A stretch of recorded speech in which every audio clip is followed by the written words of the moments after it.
Welcome.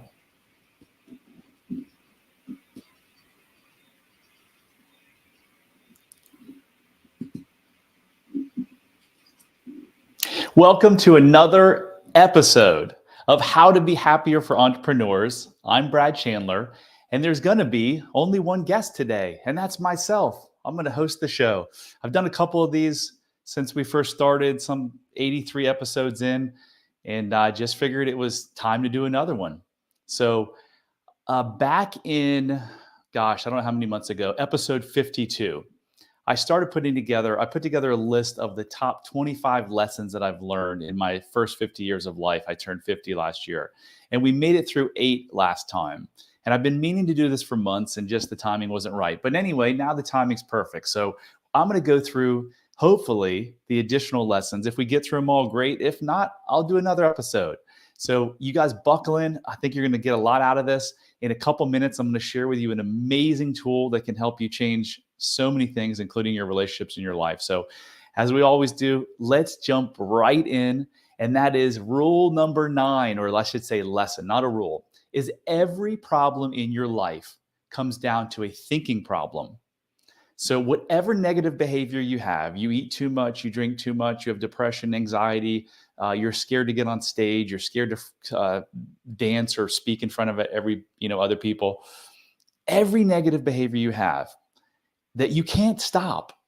Number one, it's not your fault. And number two, it's your mind's way of creating what it thinks is a solution to a more painful problem. Because remember, our mind has the job of moving us from pain to pleasure, right? So that we can survive.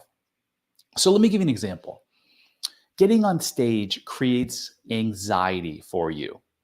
Well, that anxiety is protecting you from getting up on stage and making a mistake that could lead to ridicule and judgment, just like your father did to you as a child. If I mess up, I will be ridiculed and judged. So I don't want to go through the pain. So I live with the anxiety. Does that make sense? Your body is doing exactly what it should be doing. So many people want to label these things disorders. It's not a disorder at all to have anxiety when you're getting on stage. Not if you were ridiculed by your father as a child and you are fearful that someone might ridicule you just like that. Because as a child, this is going to get really deep. You have 2 primary needs, attachment and to be your authentic self. So if you make your dad make fun of you because of your actions, you potentially lose that attachment. If you lose the attachment, your 6 million year old brain says, ooh, there could be danger here. So that's all it is. It's protecting you from danger. So you can put lots of things in here. You could put social anxiety in here, right? I can't go across the room and speak to a stranger, or I want to date a girl, but man, I show up to these bars or fitness centers and I can't talk to them. I get so anxious. That could be caused by this underlying belief that I'm telling you, that you're afraid of being judged, right? And that anxiety could cause you to drink to overcome the anxiety. So now you've got 2 negative things, neither of which are your fault. And how do you solve that? You go back to that underlying thing.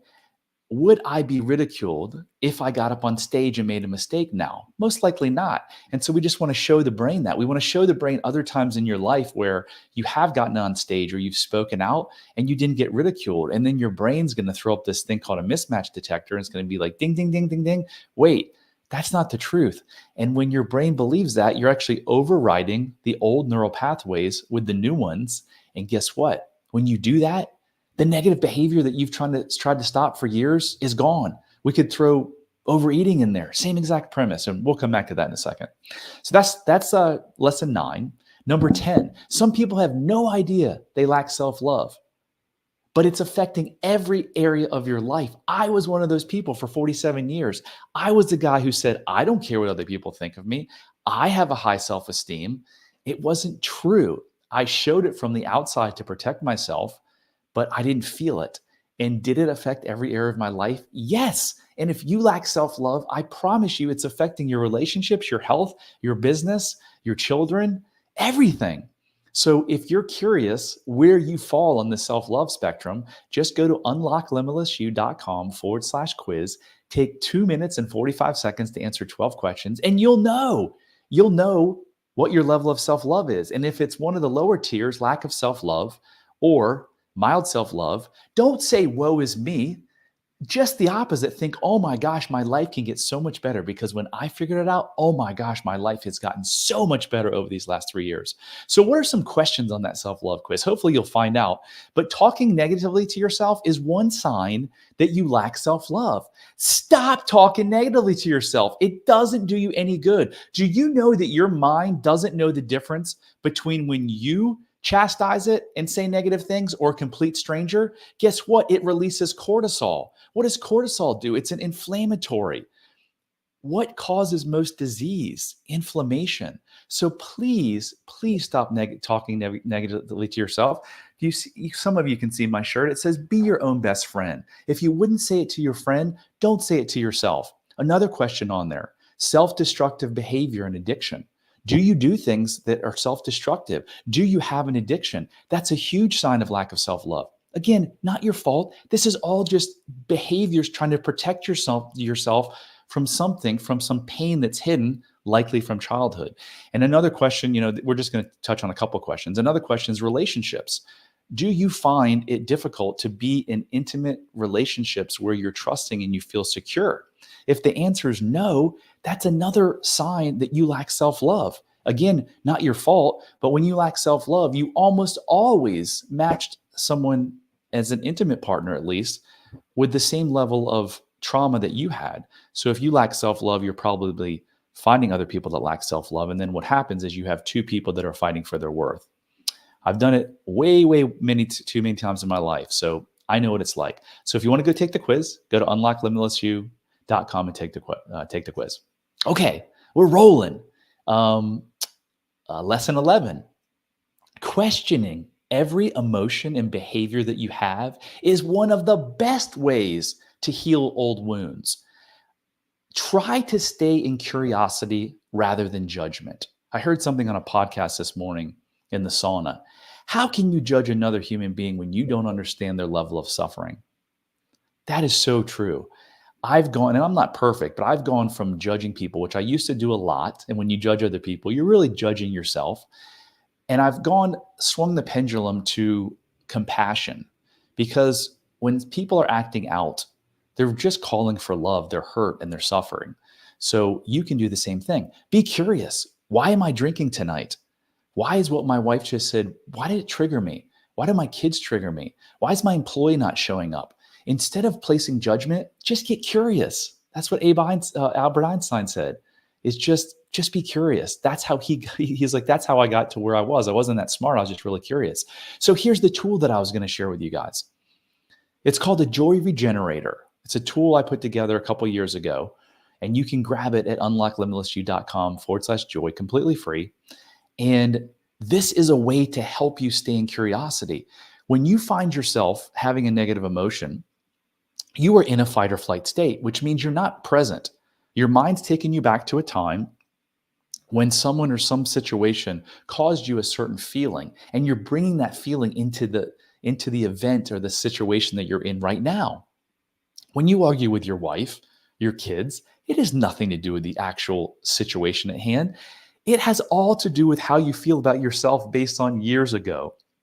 So essentially, you revert back to your 6-year-old self, not in terms of maturity, but just brain functioning. You're remembering things that the 6-year-old mind created because your subconscious mind doesn't know the time. So when you're in this fight with your spouse, just think of yourself as two 6-year-old kids like barking at each other. When you can do that sometimes and make light of it, you can release whatever the silly argument is, because they usually are silly. So here's what you do. When you feel that negative emotion, you're in that fight or flight. So you want to get to the present state. So you do some breathing. Take a deep breath in, hold it for 4 or 5 seconds, blow it out for 4 or 5 seconds, hold it for 4 or 5 seconds. And then you want to identify the emotion. Well, what is it that I'm feeling? I'm feeling sad. I'm feeling angry. And then you want to give yourself compassion for that emotion, because most of us didn't get compassion for our emotions as a child. Be your best friend. No one can love you like you can. So if you're feeling anxious before getting on stage, instead of beating yourself up like I used to, just say, it's okay, you're feeling anxious, because it's that little 6-year-old inside yourself that's feeling anxious. So you've given yourself compassion. And now you can start to think of 3 things that you're grateful for about the situation. And if you live in the United States, I mean, there's 1,000 things we can be grateful for, right? And then you want to figure out, where did it come from? Well, that's one of the things that we do here at Unlock Limitless You, is we help you figure out what are the source of these emotions and these limiting beliefs that are driving my negative behavior. But I can promise you, from me, it always goes back to my childhood of feeling not enough. So then I ask myself, what was the thought that created the emotion? Because remember, thoughts creates emotions, that creates behaviors, and those behaviors often reinforce those thoughts. So for me, every time I feel a negative emotion, it goes back to me not feeling enough. And I say, is that true? No, it's not true. I'm more than enough. So why am I going to stay in a negative state, sad, depressed, frustrated, whatever it is, based on a thought that's not even true? You don't have to either. So if you want to grab that, again, unlocklimitlessyou.com/joy. That single tool will change your relationships if you use it. Just anytime you feel negative, pull it out. It's a Google Doc. It's like a journal, and it's an amazing thing for you to reflect on. All right, lesson 12. Life is really beautiful. You just have to look around. Be present. There's beauty everywhere. Stop watching the news. I stopped watching the news 3 years ago. One of the better decisions I ever made in my life. Studies show that there's a higher rate of depression and anxiety among people that watch the news. Why? It's 90% negative. Negative. That's how they draw you in. So you're going to release cortisol. You go to bed at night watching the news like I used to, your subconscious mind now is programmed with negative thoughts. You wake up watching the news like I used to. Now your whole day is programmed with negative thoughts. So stop watching the news, and just as you do more of this work and start to become more like your best friend, you're going to see things in a different light. You're going to see the universe in a different light, and you'll see that life is really beautiful. 13, everyone is just a soul looking for love. Fear drives you. Fear drives us. The underlying subconscious belief that we're talking about that are driving these negative behaviors almost always lead back to the fear of not being enough, or the fear of not being loved.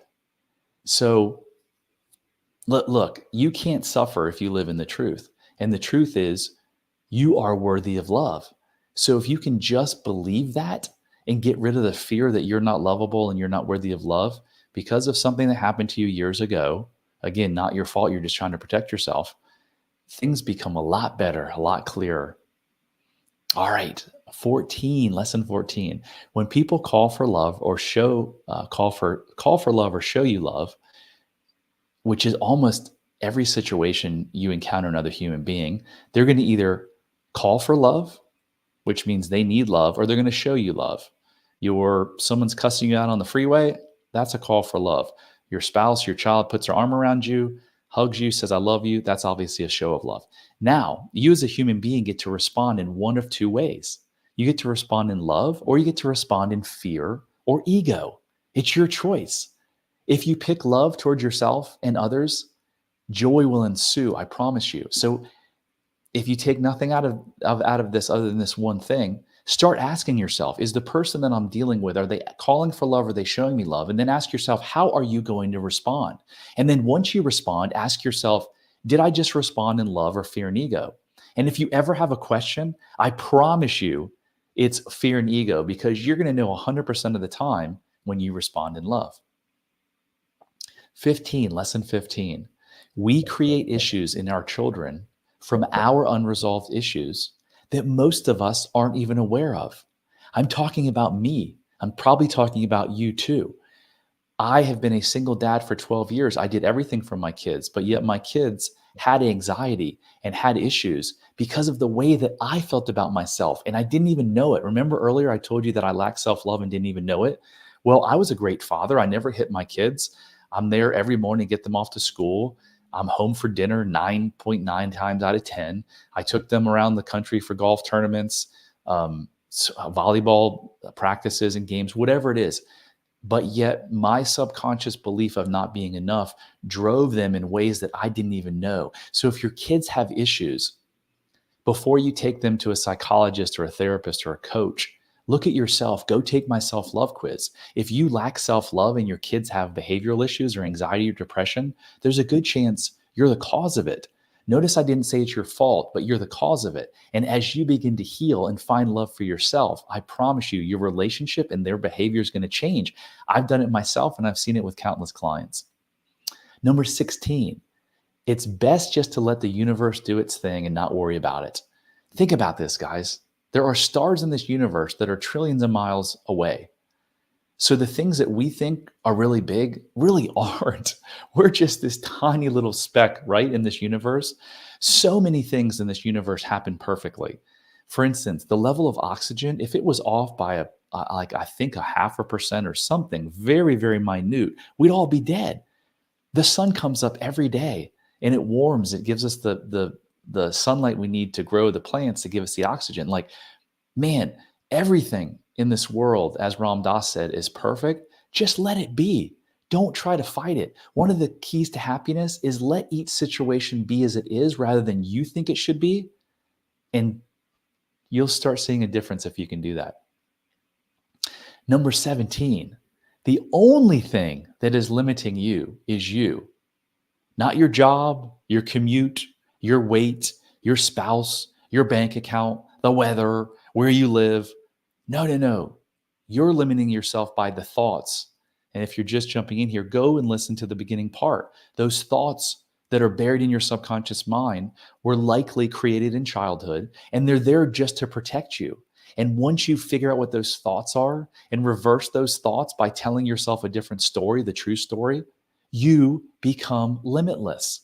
It doesn't matter where you are in your life or what you're going through. You are limitless despite what you may think or despite what others may have led you to believe as a child.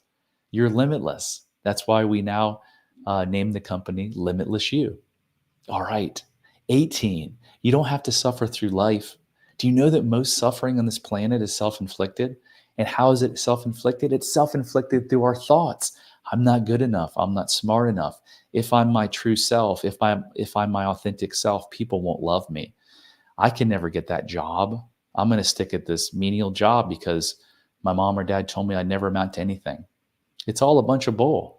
You are limitless. And no matter what you're suffering with right now or through, as Winston Churchill said, when you're in hell, just keep going. It's going to get better. And you don't have to suffer through life. Life was meant to be joyful, abundant, fruitful. It's meant to have you with a partner who you are, in love with, can't wait to get home to talk about your day. That's what life is about. It's not about suffering. 19, weight control is more about how you think about yourself than diet and exercise. And again, you may not be overweight thinking, hey, I'm a terrible person, but nor did I. Weight wasn't one of the things I struggle with, but I struggle with a lot of other things. And I never woke up and said, hey, I'm no good. I certainly, used to say a lot how dumb I was and I wasn't intelligent. But weight, I see billions of years or billions of dollars spent per year on diet and exercise programs, right? And how many of you know someone who has lost a bunch of weight only to put it right back on and sometimes even more? Usually now I congratulate people when I hear that because I really am proud of them. But the second question I ask is, did you figure out what caused you to put the weight on in the first place? This goes right back to one of the first lessons that I spoke about on this podcast episode. And that is eating is just another negative behavior that is protecting you from something that you think is worse. So I'm no good. I'm not enough. No one's going to love me. Forces me to eat because now I feel a little bit better.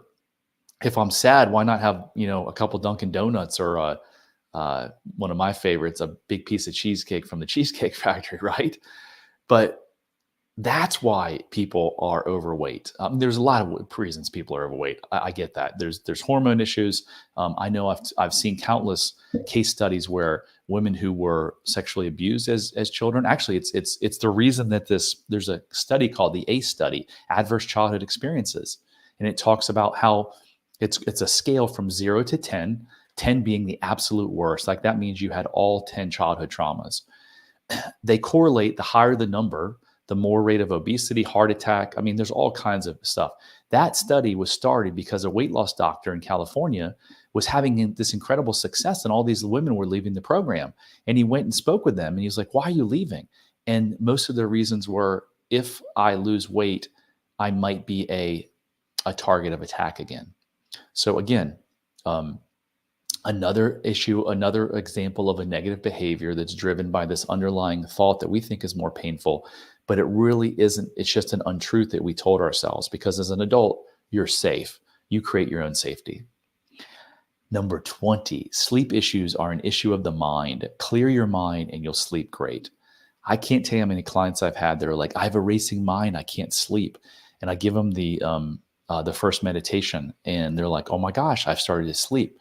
So you don't need sleeping pills. If you're not sleeping, it has to do most likely, again, there's other issues, I know hormonal issues and whatnot, but in general, most issues around sleep are the issue of the mind. So just figure out what's bothering you, figure out that underlying belief that you're running from, and you should be able to sleep great.